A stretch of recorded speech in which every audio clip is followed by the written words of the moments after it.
சந்தானம் வந்து உண்மையிலே இரிட்டேட்டடா இருந்தாரு. ஐயோ டே ஏன்டா நைட் ஷூட்டை போட்டு கொல்றானுங்க இவனுங்க அப்படின்னு. அதெல்லாம் உண்மையான டைலாக் அது. அவ போய் 6 மாசம் ஆகுது அப்படின்லாம் சொல்றது. இப்போ நான் சொல்லுவேன் இந்த டைலாக் எனக்கு ரொம்ப பிடிச்ச டைலாக் அது. டேய் நீ கொடுத்த கிரீட்டிங் கார்டெல்லாம் தெருவா போஸ்டர் வச்சு ஓட்ட வேண்டி போடி போ அப்படின்லாம் சொல்லுவேன். இதெல்லாம் வந்து ஸ்கிரிப்ட்ல இருந்துச்சா இல்லையான்லாம் கூட தெரியலங்க. இது எல்லாமே அப்படியே கேமரா ஓட விட்டு என்ன வருதோ அதுல வந்து ஒரு டேக் ஒன்னு மாதிரி வரும். அதுல இந்த டேக் அதுல ஒரு டேக் இப்படி வந்தது. இது one of the best scenes.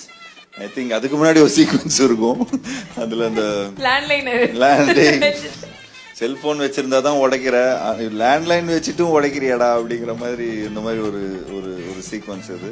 In this scene there's not much. I was remembering my dialogues. So அவன் அந்த லபலபா அந்த வயிற்றுக்குள்ள 2 கண்ணு அப்படியே பாயுது அப்படியே அப்படிலாம் சொல்லுவாங்கல்ல, அதெல்லாம் கொஞ்சம் லைட்டா அங்கங்க ஓன் டைலாக்ஸ் எல்லாம் வந்துரும்.